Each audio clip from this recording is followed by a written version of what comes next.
अस्सलाम वालेकुम students, my name is Akeel Ahmed. Allama Iqbal open university का कोड नंबर 1339, कोड नंबर 1339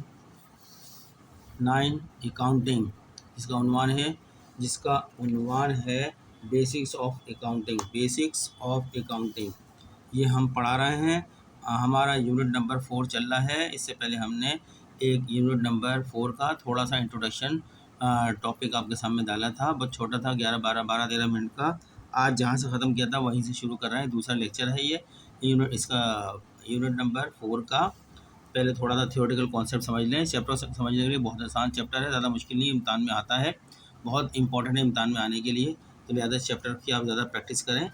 पिछला टॉपिक भी जो हमने पढ़ा है, थर्ड जो पढ़ा हमने, वो भी बहुत इंपॉर्टेंट है, उससे भी सवाल इम्तान में आता है। फर्स्ट टॉपिक और सेकंड से भी मिलके इम्तान में क्वेश्चन आता है, थियोरेटिकल टाइप में क्वेश्चन भी आता है, ठीक है ना। तो इसमें भी सवाल आएगा इम्तान में, या तो इसमें जो 2-3-4 जनरल हैं, कोई एक आधा जनरल आएगा या 2 जनरल आएंगे। आप इस टॉपिक को बार बार देखें, अच्छी तरह तैयारी करें। इसलिए मैं थोड़ा अकाउंटिंग आपकी किताब से कॉन्सेप्ट बता रहा हूँ ताकि आपकी समझ में रहे, अगर निकल जाए तो दोबारा रिपीट हो जाए।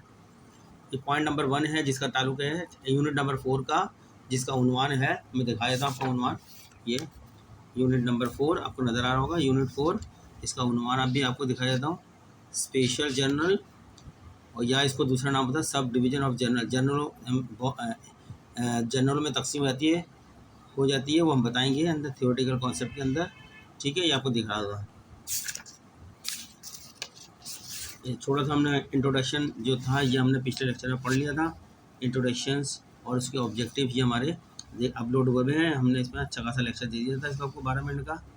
आज हम यहाँ से शुरू कर रहे हैं इसको, जहाँ से हमने जो है इसको रोका था। पॉइंट नंबर 1 से शुरू करते हैं, introduction to subsidiary journal. Subsidiary journal का तारुफ, ठीक है ना।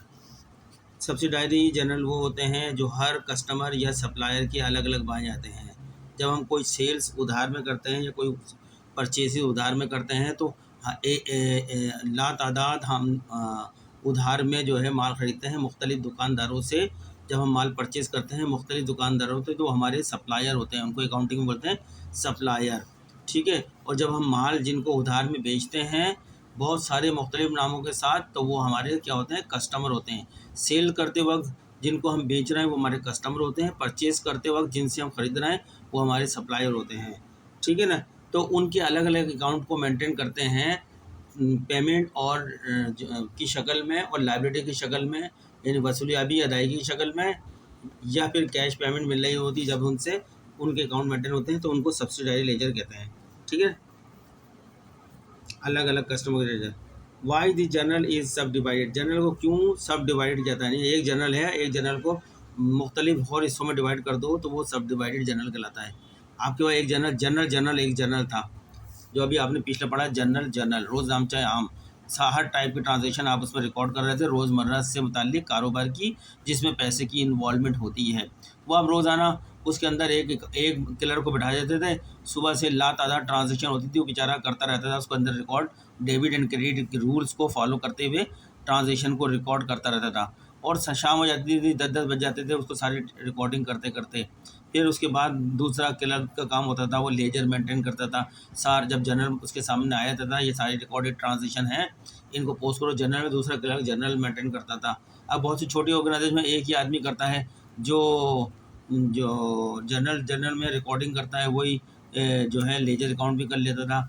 और फिर थर्ड स्टेप पे जाके जो है जितने भी लेजर अकाउंट्स आपने बनाए थे, हर सौदे का अलग अलग अकाउंट बनाया था, उनके जो लास्ट बैलेंसेस आते हैं आखिरी, जिनको हम बोलते हैं BF बैलेंस ब्रॉड फॉरवर्ड या CF बैलेंस कैरिड फॉरवर्ड, ठीक है ना। उन आखिरी बैलेंसेस को अगर कैरिड फॉरवर्ड से आप लेना चाहते हैं, कैरिड फॉरवर्ड तो उस साइड पे लिखा जाएगा जो साइड कम होती है, ठीक है। आप याद लेना, जो साइड कम होती है कैरिड फॉरवर्ड, जिस साइड पे लिखा हुआ है उसके अपोजिट साइड पे ट्रायल बैलेंस में लेके जाएंगे।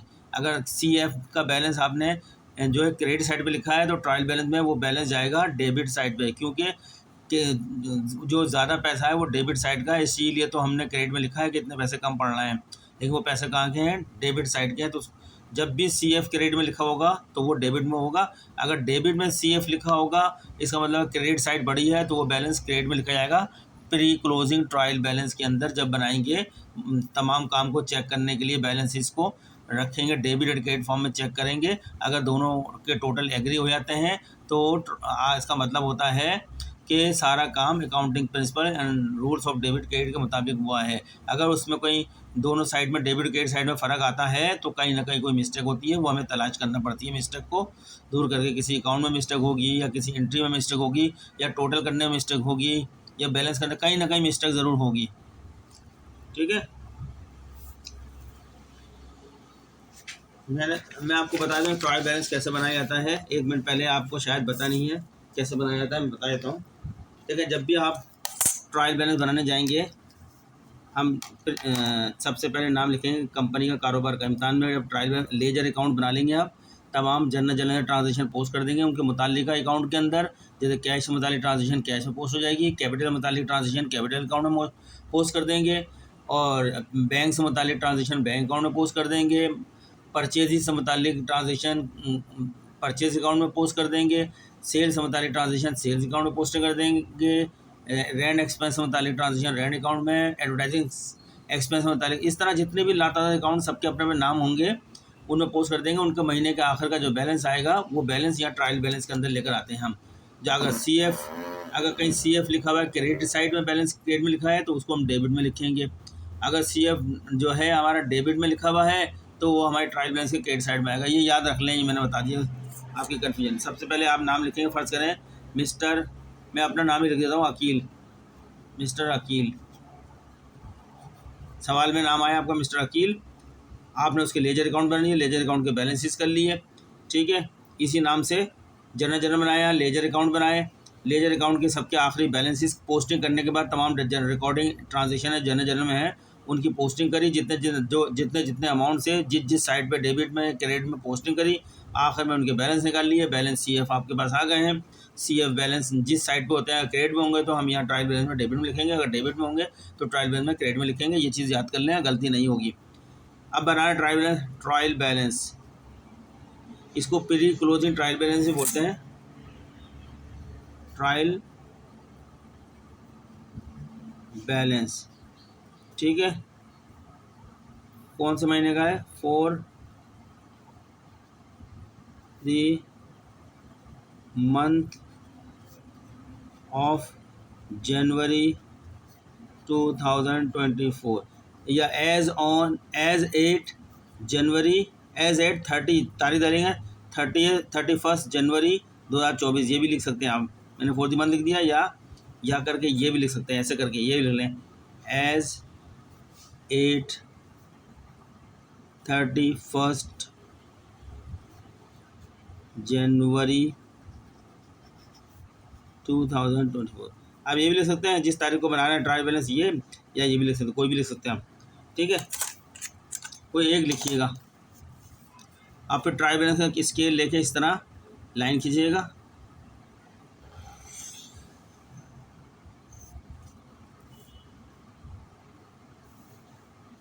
नजर आ रही है आपको?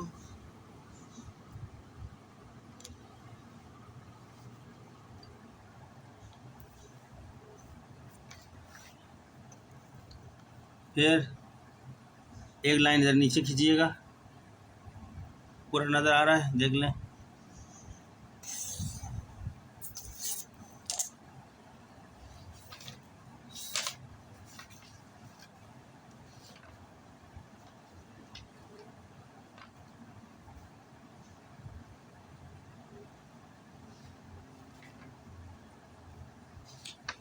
ठीक है स्टूडेंट्स, फिर आप यहाँ पे ये क्रेडिट साइड हो जाएगी ट्रायल बैलेंस के अंदर। ये जितने आपके पास टी अकाउंट होंगे, जितने भी आपने लेजर अकाउंट बनाए होंगे, सबके ऊपर अपना नाम लिखा होगा, गिन लेगा कितने नाम होंगे, उसके हिसाब से आप ये कॉलम लाइन बना लीजिएगा। 10 है तो 10 बना लीजिएगा, 20 है तो 20, जितने भी उसके हिसाब से लाइनें खींच लीजिएगा। मैं सिर्फ आपको यहाँ बना के दिखा रहा हूँ।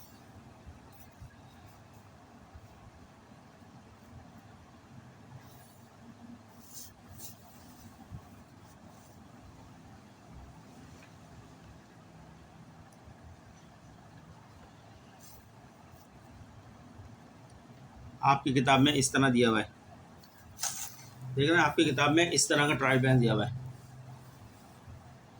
मुख्तलिफ़ किताबों में थोड़ा थोड़ा चेंज हो जाता है। यहाँ आप सीरियल नंबर आपकी किताब में दिया है, मुख्तलिफ़ किताबों में सीरियल नंबर वाला कॉलम नहीं लेते, लेकिन आपकी किताब में दिया है तो आप सीरियल नंबर लिखिएगा तरतीब से, ठीक है। फिर आप अकाउंट टाइटल लिखिएगा यहाँ पे, यानी नाम जो है हर अकाउंट के ऊपर क्या क्या नाम लिखा हुआ है किस उसको अकाउंट टाइटल बोलते हैं। अकाउंट टाइटल, फिर यहाँ अकाउंट नंबर लिखिएगा आप यहाँ पे A/C, इसको बोलते हैं अकाउंट की शॉर्ट फॉर्म है A/C अकाउंट नंबर। फिर डेबिट साइड है, ये क्रेडिट साइड है, ठीक है। अब आपके लेजर अकाउंट में फ़र्ज़ करें अब सीरियल नंबर 1 2 3 4 5 6 7 8 9 10, इस तरह जितने भी आपके पास अकाउंट होंगे इस तरह से सीरियल नंबर चलते जा रहे होंगे। 11 12 13, ठीक है स्टूडेंट्स। अब यहाँ पे आप अकाउंट टाइटल लिख लीजिएगा। फर्स्ट करें आपके पास सीरियल पहला जो है कैश है, दूसरा बैंक है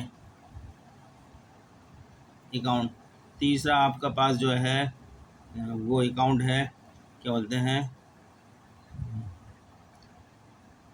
परचेजेज है,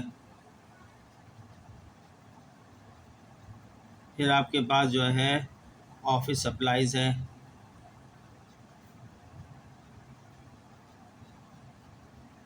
फिर आपके पास है फर्नीचर का अकाउंट है, ये टाइटल ऑफ अकाउंट है, फिर आपके यहाँ बिल्डिंग का अकाउंट है, ये मैं फर्जी दे रहा हूँ आपको, बिल्डिंग है, फिर इक्विपमेंट का अकाउंट है आपके पास, कैपिटल का अकाउंट है, सेल्स का अकाउंट है, अकाउंट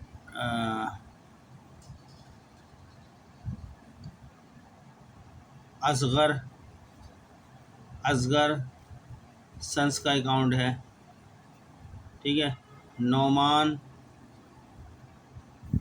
बेग का अकाउंट है, इससे आप ये अकाउंट है ये, ठीक है। इस तरह बहुत सारे अकाउंट होंगे। आप क्या करेंगे इन अकाउंटों के आखिर में जो आपने बैलेंस CF निकाले हैं जो मैंने बताए थे आपको करके, तो यहाँ आपको अगर सवाल में कोई अकाउंट नंबर दिया है तो वह अकाउंट नंबर लिख दिएगा। फ़र्ज़ करें इसका 1 हो गया, इसका 3 हो गया, इसका 8 हो गया, इसका 12 दिया हुआ है। ये आपको सवाल में देंगे तो लिखिएगा, वरना छोड़ दिएगा, डैश डैश करके छोड़ दिएगा या ज़ीरो लिख के छोड़ दिएगा, ठीक है। इस तरह ये सबके अकाउंट नंबर दिए जाएंगे। और जो आखिरी आपका CF बैलेंस अगर आपका वहाँ पर क्रेडिट में दिया हुआ है तो आप डेबिट में लिख देंगे। जैसे 50,000 रुपये क्रेडिट में दिया है फ़र्ज़ करें कैश के, तो आप इसका डेबिट में लिख देंगे। बैंक अकाउंट का क्रेडिट में दिया हुआ है 1,00,000 रुपये, तो आप यहाँ डेबिट में लिख देंगे, क्योंकि क्रेडिट में तो कम साइड होती है ना, कितना अमाउंट का बैलेंस डालें तो बराबर हो जाए। तो बैलेंस कहाँ का होता है, डेबिट जहाँ से लाते हैं उस साइड का होता है, उसको ब्रॉड फॉरवर्ड बोलते हैं BF। परचेज़ के अंदर आपको पास क्रेडिट में दिया हुआ है बैलेंस कितना है 30,000 रुपये का, तो आप डेबिट में लिख दें, इसके अपोजिट साइड पे 30,000 है। ऑफिस सप्लाइज आपका बैलेंस क्रेडिट में दिया हुआ है 1,000 रुपये से, तो आप उसका अपोजिट साइड डेबिट में लिख दें, ठीक है। फर्नीचर 20,000 रुपये का बैलेंस दिया हुआ है क्रेडिट के अंदर CF करके, तो आप डेबिट में लिख दें। अगर नहीं एक ही साइड पर ट्रांजेक्शन है तो जिस साइड पर ट्रांजेक्शन है, अगर debit side per transaction debit में लिखें, ठीक है। बिल्डिंग का 30,000 रुपये क्रेडिट में दिया हुआ बैलेंस CF, तो आपने डेबिट में लिख दिया, उलट लिख दिया उसके अपोजिट। इक्विपमेंट का 40,000 रुपये का क्रेडिट में दिया हुआ बैलेंस, आपने डेबिट में लिख दिया बैलेंस। कैपिटल का आपका पास बैलेंस डेबिट में आ रहा है, तो आपने 3 लाख रुपये की इन्वेस्टमेंट की है, क्रेडिट में लिख दिया। सेल्स का डेबिट में बैलेंस CF आ रहा है, CF बैलेंस डेबिट में आ रहा है, तो आपने 4,50,000 रुपये की सेल्स करी है, जिसका बैलेंस डेबिट में आ रहा है। लेजर अकाउंट के CF बैलेंस जो डेबिट में आ रहा है उसको हम क्रेडिट में लिख दिया। असगर जो का बैलेंस डेबिट में आ रहा है, ये आपका लाइबिलिटीज़ है। क्या है लाइबिलिटीज़, जो आपने पे करनी है, कर्जा है, ये वसूल करना है। ये असेट्स है, ये वसूल करना है, रिसीवेबल। लाइबिलिटीज़ का बैलेंस वहाँ पर डेबिट के अंदर आ रहा होगा तो आप उसको क्रेडिट में लिख दें 50,000 रुपये। इस तरह ये चलता जाएगा, ठीक है। और अगर ये अकाउंट रिसीवेबल जो सेल करके वसूल करना है कस्टमर से, उसका बैलेंस आपका क्रेडिट में आ रहा होगा तो डेबिट लिख दें 20,000 रुपये से। इस तरह का आपने करना है। और आखिर जब आप ये तो मैंने अपने पास फर्जी डाली है, वहाँ से बैलेंस आखिर में जब करेंगे तो यहाँ ट्रायल बैलेंस के दोनों साइड है, जो टोटल आपका डेबिट साइड पे आएगा, जो टोटल आपका डेबिट का होगा, डेबिट साइड का जो टोटल आएगा वही क्रेडिट का आएगा। फर्स्ट करें हमें फर्जी लेते हैं 6 लाख रुपये डेबिट में आ रहा है तो 6 लाख रुपये ही क्रेडिट में आना चाहिए। ये दोनों साइडें एग्री होनी चाहिए तो आपका ट्रायल बैलेंस दुरुस्त है। अगर ये दोनों साइडें एग्री नहीं कर रही तो कुछ गलतियां हैं, वो गलती आपको तलाश करना पड़ेगी, उसको दुरुस्त करके अकाउंट को फिर दोबारा बैलेंस को लाना पड़ेगा यहाँ पे, फिर ये दोनों करेंगे। ये जो ट्रायल बैलेंस आता है ये एक्यूरेसी चेक करने के लिए बनाया जाता है। एक्यूरेसी के जो ट्रांजेक्शन की गई हैं अकाउंटिंग के प्रिंसिपल और उसके rules of debit and credit के मुताबिक की गई हैं, जो हमने शुरू में पढ़ाए थे आपको, ठीक है। ये मैंने आपको बताना था पिछला टॉपिक नंबर 3 का टॉपिक के अंदर ट्रायल बैलेंस मैंने आपको नहीं पढ़ाया था, तो यहाँ बता दिया है यूनिट 4 के अंदर, ठीक है। तो हम वैसे हमारी स्टडी तो यूनिट 4 की चल रही है स्पेशल जनरल की, लेकिन मेरे को याद आया था शायद मैंने ट्रायल बैलेंस आपको नहीं बताया। आपकी किताब में इसी तरह का ट्रायल बैलेंस बना होगा। अभी मैं किताब दिखाता हूँ आपको।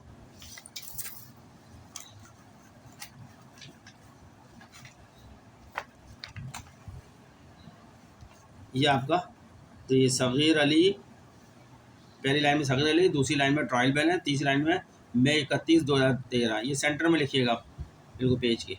अब कॉलम आपने पहले सीरियल नंबर ले लिया, फिर अकाउंट टाइटल ले लिए, फिर अकाउंट नंबर ले लिया आपने। ये आपका पेज 85 पर है, किताब के पेज नंबर 85 पर ट्रायल बैलेंस बना हुआ है। फिर डेबिट ये सारे लिख लिए, क्रेडिट लिख लिए, सारे के सारे जो पीछे ही है। लेजर अकाउंट बने हुए हैं, लेजर अकाउंट के जो जिसकी एक ही एंट्री हुई भी है ना, जिस साइड पे एंट्री हुई है ट्रायल बैलेंस उसी साइड पे ले जाएंगे। जहाँ 2 एंट्री होती है वहाँ बैलेंस करना पड़ता है। डेबिट और क्रेडिट साइड पे 2 जगह एंट्री हो तो बैलेंस निकालते हैं CF साइड, और CF के अपोजिट साइड हम यहाँ पे ले आते हैं ट्रायल बैलेंस। अगर CF क्रेडिट साइड में है तो हम डेबिट साइड में उसका बैलेंस लिखते हैं, अगर डेबिट साइड में तो क्रेडिट में लिखते हैं। लेकिन जहाँ सिर्फ एक ही एंट्री पोस्ट हुई भी है, वो जिस साइड में पोस्ट हुई है डेबिट में या क्रेडिट में, उसी साइड में ट्रायल बैलेंस में लिख देते हैं उसका नाम लिख के, ठीक है। ये आपके सामने लेजर अकाउंट नज़र आ रहा है। ये आपके पास जो है रनिंग बैलेंस नज़र आ रहा है, बैलेंस या सेल बैलेंस फॉर्म के अंदर लेजर अकाउंट नज़र आ रहा है। वो मैं आपको सिखा चुका हूँ पीछे, रनिंग बैलेंस फॉर्म क्या होती है और स्टैंडर्ड फॉर्म या पीरियोडिकल लेजर फॉर्म क्या होती है, वो मैंने बता दी थी आपको, ठीक है। आपने देख लिया। और आपकी ये दोनों साइडें देखें, दोनों साइडें बराबर 90,390, 90,300। इसका मतलब है जितना भी काम इन्होंने जनरल एंट्रीज जनरल बनाया, फिर उसके लेजर अकाउंट में पोस्टिंग करी, लेजर अकाउंट के बैलेंसेस निकाले और बैलेंसेस को यहाँ लिया है ट्रायल बैलेंस में। दोनों साइड पर जो डेबिट है डेबिट में, जो क्रेडिट में दोनों साइडें बराबर आ गई, ठीक है स्टूडेंट्स। ये मैंने आपको क्लियर करा दिया ट्रायल बैलेंस का, आपकी किताब से भी दिखा दी और खुद से बना के भी दिखा दिया है।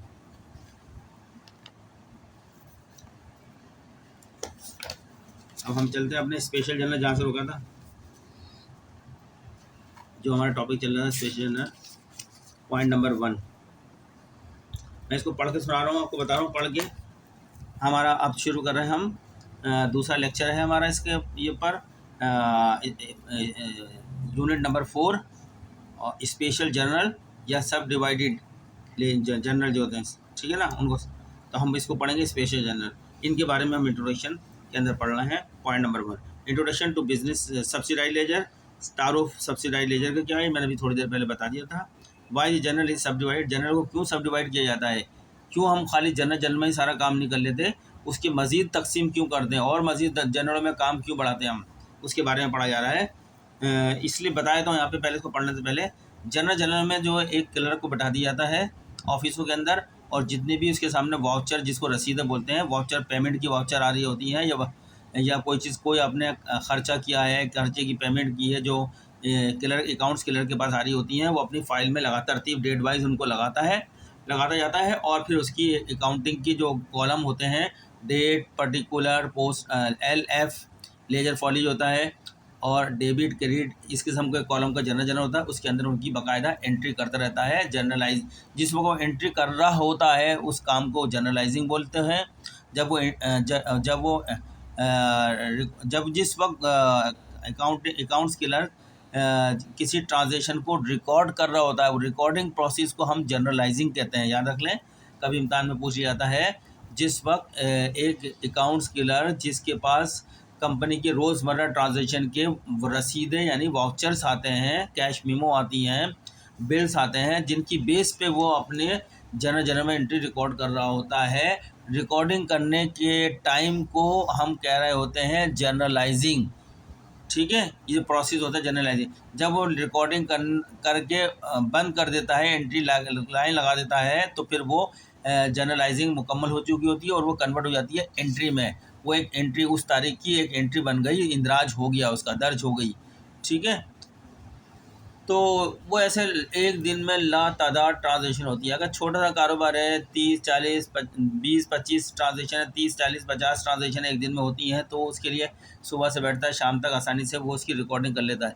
लेकिन कुछ बड़े फर्म ऐसी लार्ज ऑर्गेनाइजेशन होती है, बड़ी, जिनका टर्नओवर बहुत ज़्यादा होता है, जिनकी परचेजिंग सेलिंग बहुत ज़्यादा होती है, जिनका एक्सपेंसेस की पेमेंट होती है रोज़ाना, लाइब्रेरीज पैसा आ रहा है, बैंकों से लोन ले रहे हैं, बैंकों को रिकवरी हो रही है, इंटरेस्ट की पेमेंट कर रहा है, लातादाद ट्रांजेक्शन एक दिन में होती हैं। तो एक अकेले क्लर्क के लिए वो तमाम रिकॉर्डिंग अगर एक दिन में 1000 ट्रांजेक्शन हो जाएँ और उसके लिए तो फिर बहुत मुश्किल हो जाएगा। ये रोज़ का रोज़ कंप्लीट करना पड़ती है ट्रांजेक्शन एक अकेले आदमी के लिए। डिफरेंट टाइप के ट्रांजेक्शन का, हर टाइप की ट्रांजेक्शन रिकॉर्ड कर रहा होगा जर्नल में। तो फिर उसकी आसानी के लिए ये किया गया है कि भाई ऐसा करते हैं, एक जर्नल में हर टाइप की ट्रांजेक्शन को तलाश करने में, ढूंढने में कितना वर्क सर्फ होगा कि अगर हमें कोई इन्फॉर्मेशन चाहिए, सेल के हवाले से मालूमात चाहिए कि भाई हमने इस महीने में टोटल कितनी सेल करी, तो हम उससे जर्नल में डिफरेंट टाइप की ट्रांजेक्शन से ढूंढ के अकाउंटेंट पागल हो जाएगा सबको करके। क्यों, अगर बड़ी ऑर्गेनाइजेशन, छोटी ऑर्गेनाइजेशन में तो कर लेगा, आराम से निकाल लेगा, लेकिन बड़ी ऑर्गेनाइजेशन जहाँ टर्नओवर बहुत ज़्यादा होता है, जहाँ एक दिन में 1000 ट्रांजेक्शन होती है, वहाँ अकाउंट्स क्लर्क के लिए बहुत मुश्किल है। तो उसकी आसानी के लिए करा है कि जर्नल को सब डिवाइड कर दिया जाता है मुख्तलिफ जर्नलों के अंदर। वो सब डिवाइड जो जर्नल होते हैं वही हम यहाँ सीखेंगे। जैसे ऐसी ट्रांजेक्शन है जो बार बार वाक़या हो रही होती हैं, उनको बोलते हैं recurring transaction. Recurring, RECURRING, recurring माने रिपीटेड, बहुत बार रिपीट होने वाली ट्रांजेक्शन, सेम नेचर की transaction.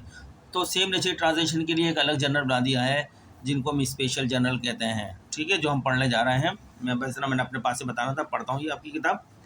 As we have discuss in the first and second unit, जैसे कि हमने पहले यूनिट के अंदर और दूसरे यूनिट के अंदर डिस्कस करा है, पढ़ा है, बहस करी है काफ़ी, दैट कि all business transaction are first, तमाम कारोबारी ट्रांजेक्शन पहली मरतबा of all recorded in the journal, in the journal के अंदर रिकॉर्ड की जाती हैं, सब की सब जर्नल में रिकॉर्ड कर दी जाती हैं।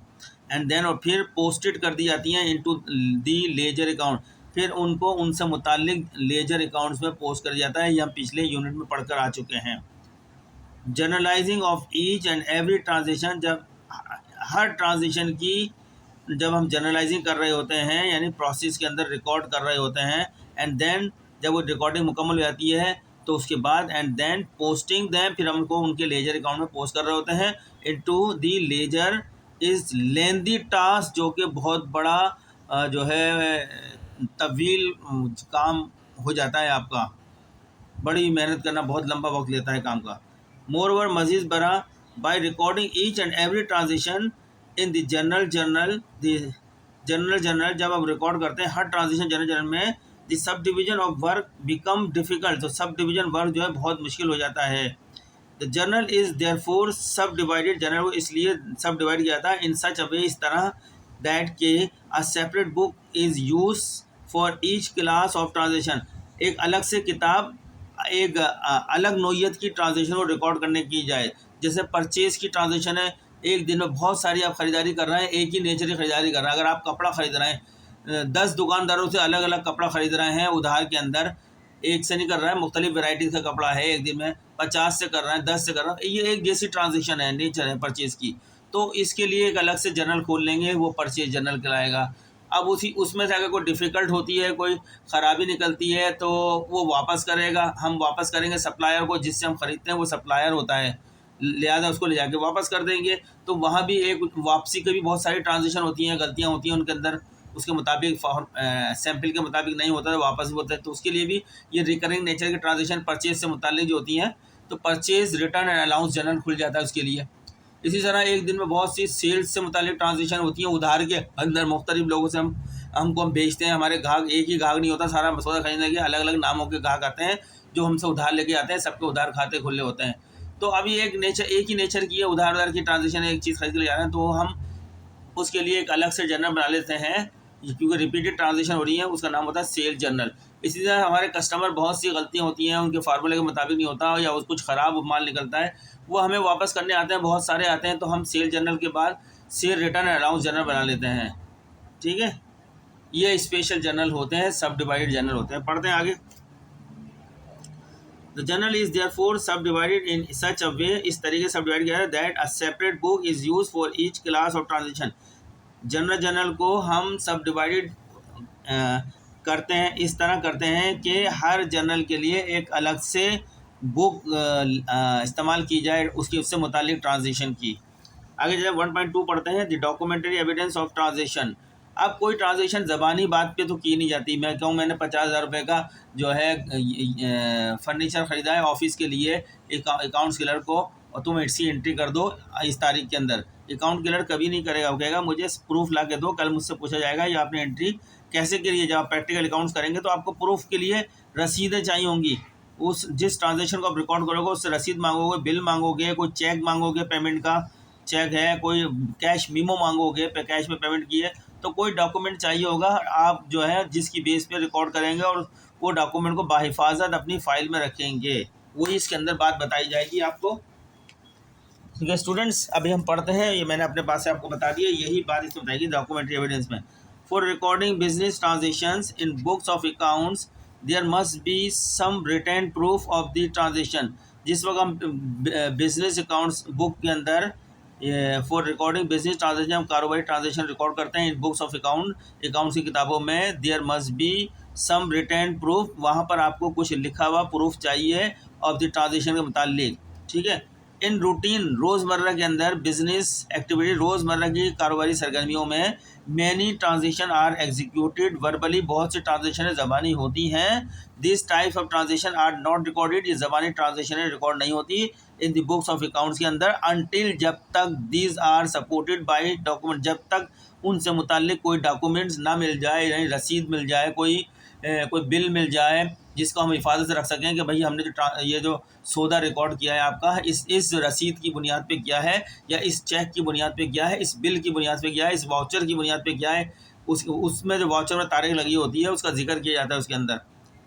ठीक है, अ गुड बिजनेसमैन, एक अच्छा कारोबारी शख्स, always keeps the documentary evidence, वो हमेशा जो है दस्तावेज़ाती शहादत को अपने पास रखेगा, एविडेंस को रखेगा of the transactions for future reference के लिए। जो ट्रांजेक्शन उसने रिकॉर्ड करी है, फ्यूचर में कल कोई उससे पूछ ले तो वो बता सकता है ये ट्रांजेक्शन मैंने इस डॉक्यूमेंट की बेस पे रिकॉर्ड करी है। ये मैं आपको ऐसी बात बता रहा हूँ जो किताबों में नहीं लिखी हुई, लेकिन ये आपका इंटरव्यू वगैरह जब भी अकाउंट्स का होगा कॉन्सेप्ट क्लियर कर देगी पूरी।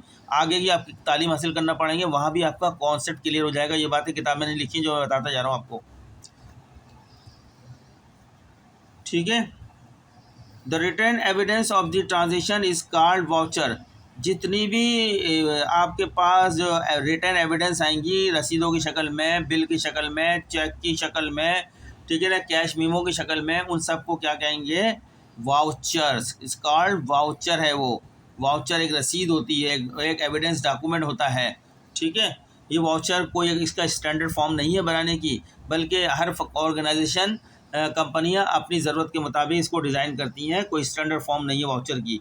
लेकिन जो एविडेंस आप शो करना चाह रहे हैं, जिसकी बेस पे आपने ट्रांजेक्शन अपने जन्म में रिकॉर्ड करी है, वो एविडेंस जो होती है उसको वाउचर कहते हैं।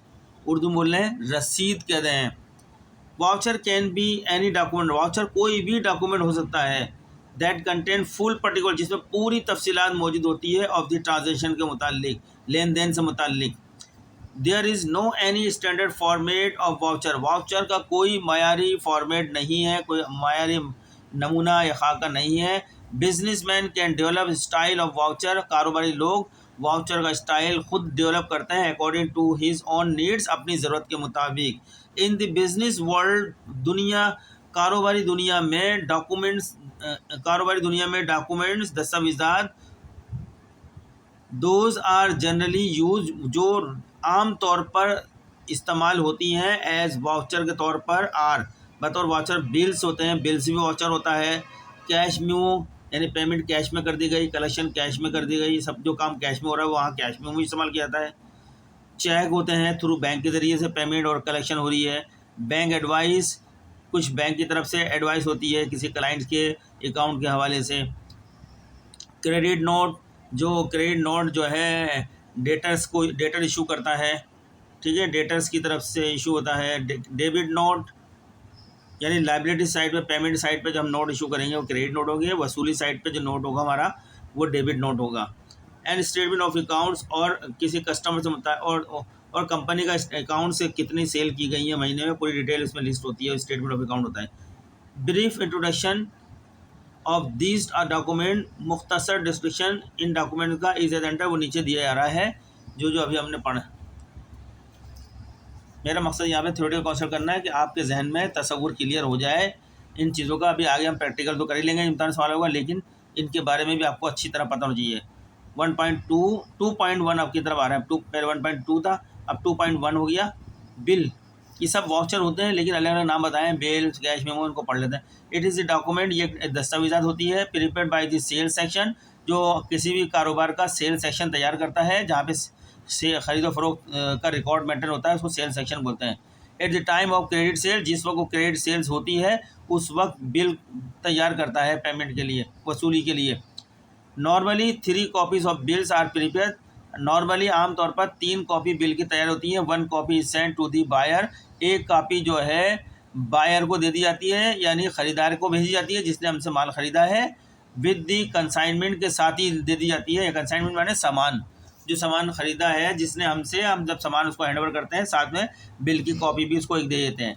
फिर दूसरी copy second is send to the account section, दूसरी कापी अकाउंट सेक्शन में भेज दी जाती है ताकि वो अपने अकाउंट्स के अंदर उसकी एंट्रियाँ कर लें। जब पेमेंट का मामला है, वसूली का मामला है, तो उस वक्त वो उसको निकालें जिसकी बिहाफ पे वो पेमेंट रिसीव करेंगे। And third is kept in this sales section, और तीसरी कॉपी जो जहाँ से सेल्स हुई होती है वो अपने पास, अपने रिकॉर्ड के सेल्स सेक्शन अपने पास रखता है फॉर रिकॉर्ड के लिए। एंड फ्यूचर कॉरेस्पॉन्डेंस, उससे मुतालिक फ्यूचर कॉरेस्पॉन्डेंस खत किताबत करने के लिए थर्ड कॉपी अपने रिकॉर्ड में रखता है। इस तरह 3 रिकॉर्ड होते हैं, एक तो बायर ख़रीदार के सामान के साथ चली जाती है, एक कंपनी के अकाउंट के पास चली जाती है जो अकाउंट्स मेंटेन करते हैं, ये पैसे कितने वाकई वसूल काबिल वसूल हैं, वसूल वो अकाउंट वाले करेंगे।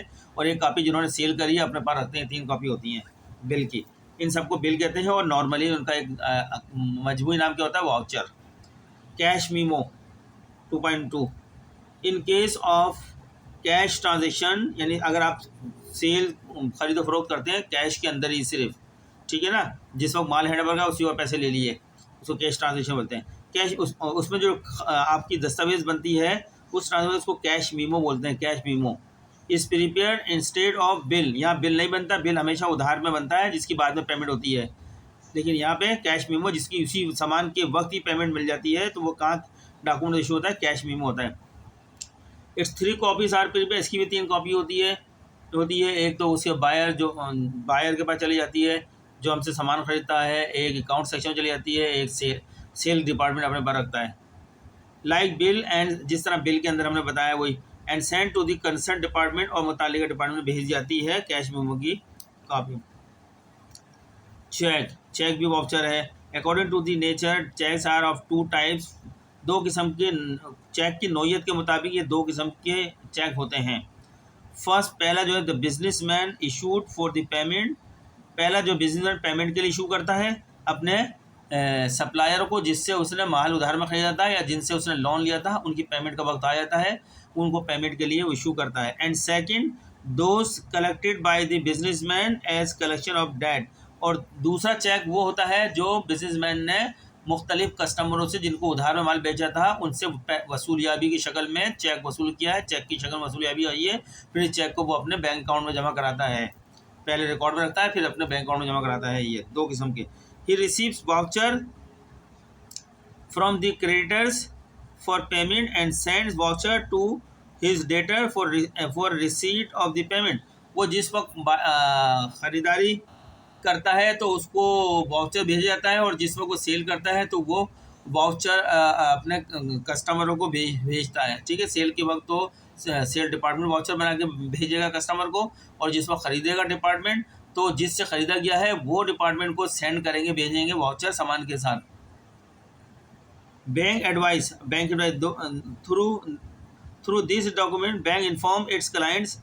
ये वो डॉक्यूमेंट होता है जिससे बैंक अपने क्लाइंट को इन्फॉर्म करता है about the status of their accounts. आप उसके अकाउंट्स के स्टेटस के मुताबिक, तब पूरे अकाउंट आप बैंक में जब अकाउंट मेंटेन करते हैं, बैंक से जब भी मांगते हैं मुझे स्टेटमेंट दिया है बैंक का, तो जो बैंक आपको स्टेटमेंट देता है, डेबिट क्रेडिट, आपने पैसा कितना जमा कराया, कितना किस तारीख को निकाला, कितना कहाँ से आया, सारी तफसील होती है किसी एक पीरियड की, तो उसी को हम बोलते हैं बैंक एडवाइस। लेकिन कलेक्टिवली नाम उन सबका वाउचर है, ठीक है। ये मैंने बता दिया बैंक एडवाइस, जो आप बैंक से अपने बैंक से कहते हैं जहाँ आपका अकाउंट खुला हुआ है कि भाई हमें 6 महीने की का स्टेटमेंट दें बैंक, तो जिस स्टेटमेंट में डेबिट क्रेडिट में आपकी डिपॉजिट और विदड्रॉवल, विद डिपॉजिट में कितना आपने जमा कराया, कितना निकाला, तारीख वाइज वो सब डिटेल होती है, उसी को बैंक एडवाइस बोल रहे हैं। नेक्स्ट पेज पे चलते हैं। पेज नंबर 110 पर आ गए। पेज नंबर 110 परचेज जनरल की तरफ आ रहे हैं, फॉर्मेट की तरफ। नेक्स्ट लेक्चर में हम बाकायदा परचेज जनरल बनाना सिखाएंगे। This document is initiated either on the request of the client or at any unusual। ये जो आपका बैंक एडवाइस होती है, ये डॉक्यूमेंट क्लाइंट की तरफ से रिक्वेस्ट होती है, और बैंक अनयूजुअली हर साल के आखिर में आपको भेजता है, या क्लाइंट किसी वक्त भी कोई तारीख से मांग सकता है डिटेल, तो वो दोनों तरफ से होती है। बैंक तो अपने टाइम पीरियड के मुताबिक खुद से भेजेगा, लेकिन कोई क्लाइंट जल्दी ज़रूरत के लिए मांगता है तो बैंक उसको इशू करता है, लेकिन कहलाता है वो बैंक एडवाइस, जो एक वाउचर है, डॉक्यूमेंट है किसी ट्रांजेक्शन को रिकॉर्ड करने का। Usual even like the dishonour of cheque, जैसे कोई चेक आपका डिसऑनर हो गया तो बैंक फ़ौरन वो चेक आपको वापस भेजेगा, ठीक है ना। तो वो डॉक्यूमेंट होता है, वाउचर होता है एक तरीके से एंट्री का। Credit note 2.5 when any customer return goods, जब आपने किसी को सेल करी कस्टमर को उधार के अंदर जो है, तो कस्टमर गया, कस्टमर का जो हो चेक करा तो वो उसने जिस तरह का आपको सैम्पल नमूना बताया था, या उसमें कुछ ख़राबी उसको नज़र आती है, या क्वांटिटी में ज़्यादा हो जाती है, तो वो आपको वापस करेगा उतना माल, उतनी वर्थ का, उतने पैसों का माल वापस करेगा। तो आप उस वापसी में जो नोट इशू करते हैं उसको बोलते हैं credit note. When any customer return goods the vendor मानी seller, vendor sends a credit note to that customer to inform that the specific amount is credited from his account and the account is updated accordingly। जिससे एक ग्राहक को, customer को ये पता चलता है कि जो मैंने माल सेल पहले उधार में की थी और उसमें जो माल ख़राब था वापस कर दिया, अब मेरे अकाउंट को अपडेट कर दिया गया है। पहले मैंने 10,000 का माल ख़रीदा था, मुझे 10,000 देने थे सेलर को, लेकिन मैंने उसमें 2,000 का माल वापस कर दिया है उसने, तो वो अब मुझे उसका, अब मेरे पास जो है, मैं कस्टमर हूँ, मेरे पास क्रेडिट नोट आया है सेलर की तरफ से, जो ये कह रहा है कि उसने मेरे अकाउंट को अपडेट कर दिया है, यानी मैंने अब 10,000 नहीं देने बल्कि अब 8,000 देने हैं, 2,000 को उसने माइनस कर दिया है वहाँ से। क्रेडिट नोट ये बताता है, याद रखिएगा। क्रेडिट नोट जो है वो इशू करता है, जो सेल्स करता है, वेंडर यानी सेलर इशू करता है अपने कस्टमर को। और डेबिट नोट वो इशू करता है जो सप्लायर होता है, जिसने उधार माल जिससे हमने उधार माल ख़रीदा होता है।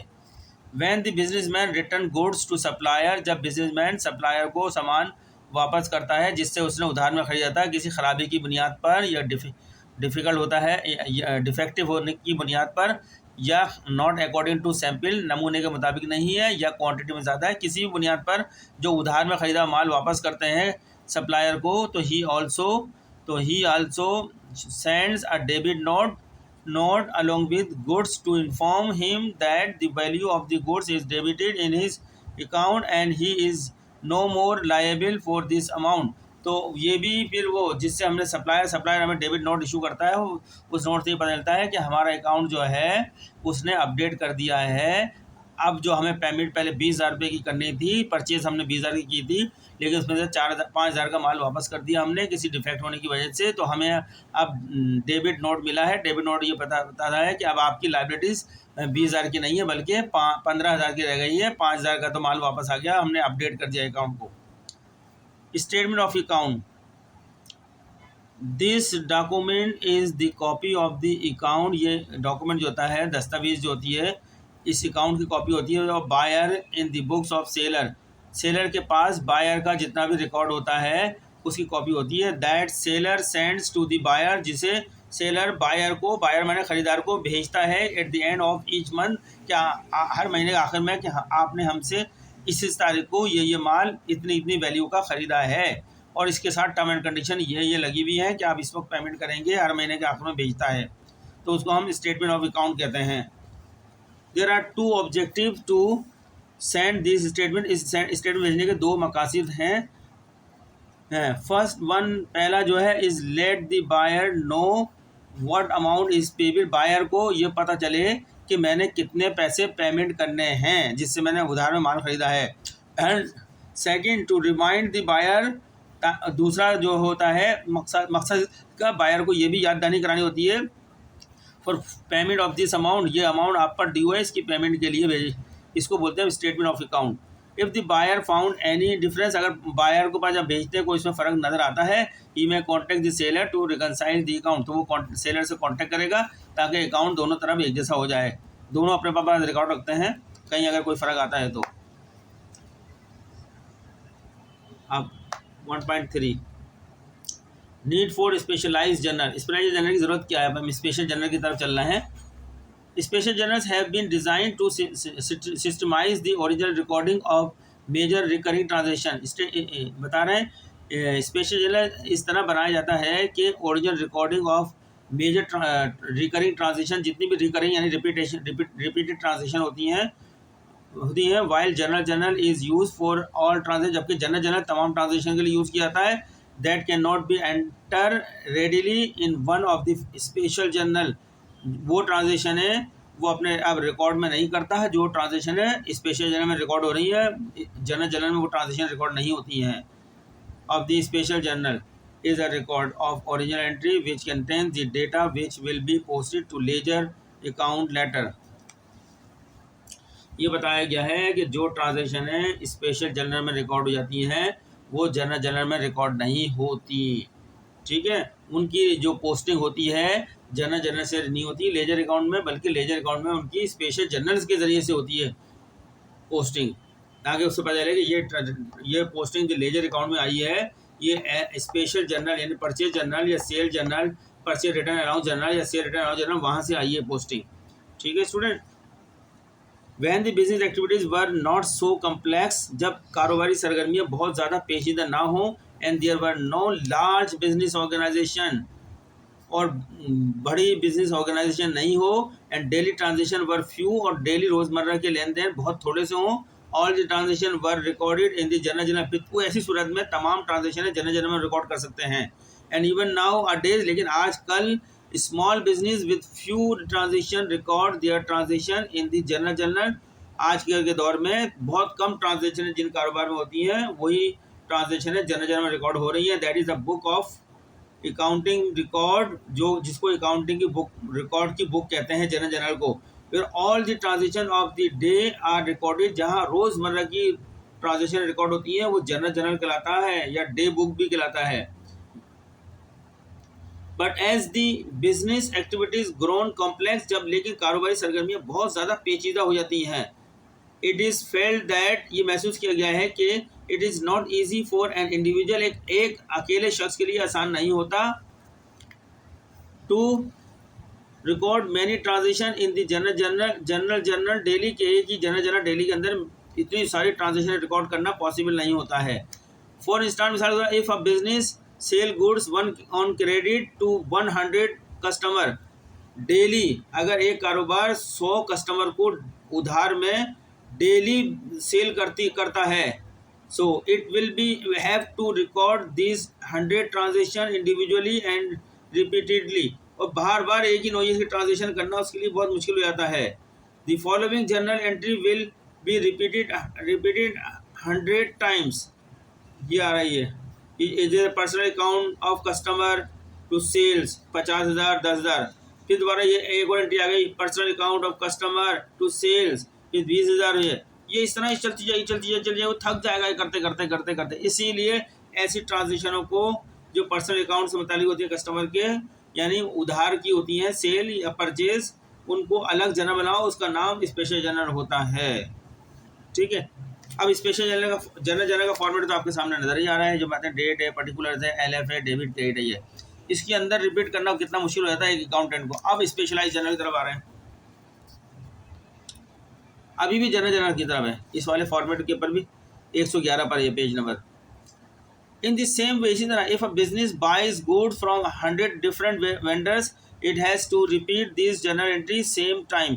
इसी ये तो हमने पर सेल की बात करी है। अब अगर ख़रीदारी के वक्त हम बहुत सारी ख़रीदारी करते हैं एक दिन में, मुख्तलिफ़ लोगों से, मुख्तलिफ़ नामों के लोगों से सेम आइटम ख़रीदते हैं डेली के डेली, उधार में ख़रीद रहे हैं, उधार का डॉक्यूमेंट बन रहा है, तो इसमें ट्रांजेक्शन परचेज को डेबिट करेंगे और personal account mister Salim, personal account हम देते हैं मिस्टर सलीम जिससे हमने ख़रीदा है उसको क्रेडिट कर देंगे उस अमाउंट से जिससे ये परचेज डेबिट हुई है। फिर purchase debit, purchase account debit, फिर मिस्टर अमजद अकाउंट क्रेडिट हो गया, फिर हमने परचेज अकाउंट डेबिट, फिर मिस्टर ख्वाजा अकाउंट क्रेडिट हो गया। इस तरह ये ट्रांजेक्शन रिपीट होती रहेंगी परचेज के अंदर भी। तो लिहाजा वहाँ आसानी के लिए फिर परचेज जनरल बनाना पड़ेगा जो स्पेशल जनरल होगा। There are many routine transactions that take place many times in a day. For example, purchases, sales, purchase returns, sales returns and cash transaction. ये स्पेशल जनरल की ट्रांजेक्शन है जो इन्होंने बताई है, लाइन खींची है, ये जो इन्होंने लाइन खींची है, purchase, sales, purchase return, sale return, ये एक जनरल है, 1 2 3 4 एंड कैश ट्रांजेक्शन, 5 जनरल हो गई। ये परचेज ये आपकी जो है स्पेशल जनरल है। इट इज़ यूजलेस, ये बेकार होगा, and wastage of time, time को ज़ाया करने का होगा, टू रिपीट सेम ट्रांजेक्शन, इसी सेम ट्रांजेक्शन को हम रिपीट करते रहें।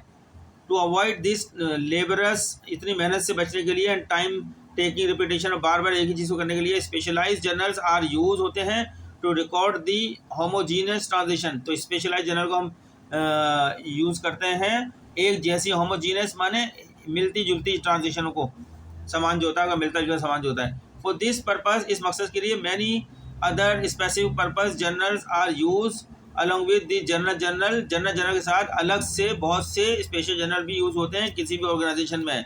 Use of specialise journal depends on the information need of the businessman and the volume of the business transaction. कारोबार के हजम के मुताबिक, कारोबारी शख्स की ज़रूरत के मुताबिक जो है ये स्पेसिफिक जनरल बनाए जाते हैं।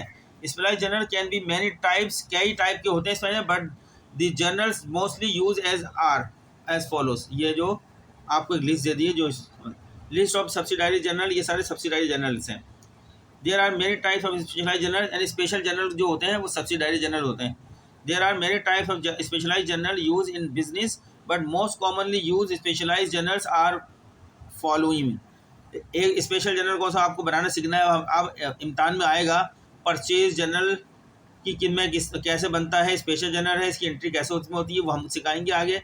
फॉर्मेट भी दिया होगा। परचेज रिटर्न अलाउंस जनरल बनेगा, जो माल वापस कर दिया इस जनरल के साथ कैसे एडजस्ट होगा बताएंगे। सेल जनरल है, सेल रिटर्न अलाउंस जनरल है। ये बिल रिसीवेबल जनरल और बिल पेबल जनरल, ये भी स्पेशल जनरल है, लेकिन ये इस यूनिट टॉपिक 4 के अंदर नहीं आएंगे, टॉपिक 5 के अंदर आएंगे। 5 और ये कैश बुक आगे टॉपिक जो आपका आ रहा है यूनिट नंबर 5, उसके अंदर ये चीज़ जाएंगी, लेकिन इसके अंदर सिर्फ ये 4 जनरल ही आ जाएंगे इस टॉपिक के अंदर। ठीक है। Advantage of special general, division of work, क्या फ़ायदे हैं इसके स्पेशल जनरल के? तब काम में तकसीम हो जाती है, यानी पहले एक ही आदमी काम करता था, बहुत सारे लोग आ जाएंगे। The use of special general offers the flexibility to generalise the transaction by more than 1 person. एक से ज़्यादा शख्स जब काम करेंगे तो ट्रांजेक्शन जो है बहुत अच्छी होगी। तो इसलिए the work load can be divided, work load जो होगा वो डिवाइड हो जाएगा, मुख्तलिफ लोगों के ऊपर तकसीम हो जाएगा काम। When the generalising is assign, जब जनरलाइजिंग असाइन की जाएगी टू डिफरेंट पर्सन, मुख्तलिफ लोगों को, it not only ensure the efficiency and the quality of work. तो इस बात की हमें यकीनदानी हो जाएगी कि जो हमारा वर्क हो रहा है वो बड़ा उम्दा है और जो है क्वालिटी बेस्ड है, वो बड़ी महारत के साथ और क्वालिटी के साथ हो रहा है वर्क, यानी मिस्टेक का चांसेस नहीं है उसके अंदर, जब बहुत सारे लोग मिलकर काम करेंगे रिकॉर्ड करने का काम।